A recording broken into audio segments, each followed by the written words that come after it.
په ننګرهار کې د ننګ په نوم یو خصوصي روغتون د 2200 تنو ناروغانو وړي عملیاتونه کوي. د یاد روغتون مسؤلین وایي شپږ ډوله عملیاتونه به د متخصصو ډاکټرانو پر مټ د یاد ولایت په 22 ولسوالیو کې کوي چې هر ولسوالۍ ته د 100 تنو هغو ناروغانو سهم ورکول شوی دی چې ډیر بې وزله دي او د عملیات کولو لپاره هیڅ نه لري. په عموم کې دغه پروسه د ننګرهار 22 ولسوالیو لپاره په نظر کې نیول شوې ده چې په هر ولسوالۍ کې به 100 عملیاتونه کیږي.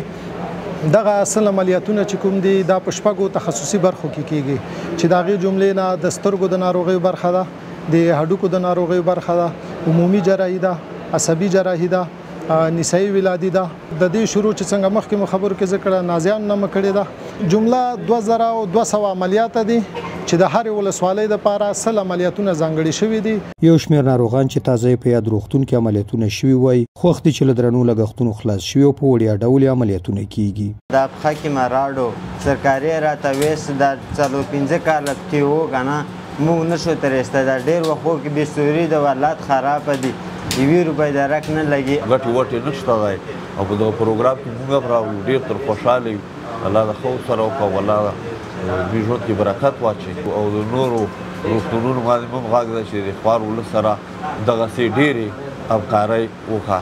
د ننګرهار اوسیدونکي دا یو غوره اقدام یادوي چې خصوصي روغتونونه په یاده برخه کې د هیوادوالو لاسنیوی کوي او هغه عملیاتونه چې باید لوړ لګښتونه پرې وشي اوس بې له کوم لګښته ورته ترسره کیږي. دوی له نورو خصوصي روغتونونو او بډایه خلکو هم غواړي چې ورته خدمات د ولسونو ته ترسره کړي. دا چې نن روغتون کومه پروسه په لاره اچولې چې هغه مریضان چې هغه بې وسه دي او عملیاتو ته شد ضرورت لري خو د عملیاتو دپاره وس نه لري نن د دوی لاسنیوی وکړ.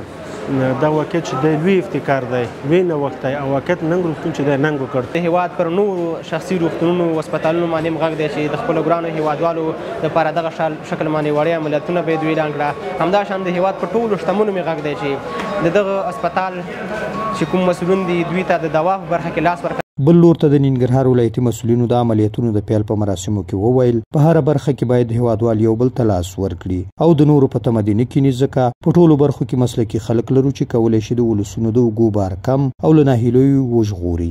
ډیر پر ځای ابتکار دی او یقیني چې دغه زموږ د ولس خلک چې د باندې تاسې ووځي ولسوالۍ ته ډیر د ستړیا او کړاوونو او مشکلاتو سره مخ دي.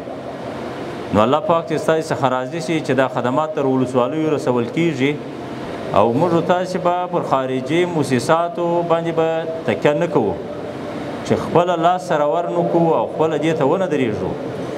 نو زموږ ستاسې دغه کښتۍ در یوه ځایه نه رسېږي.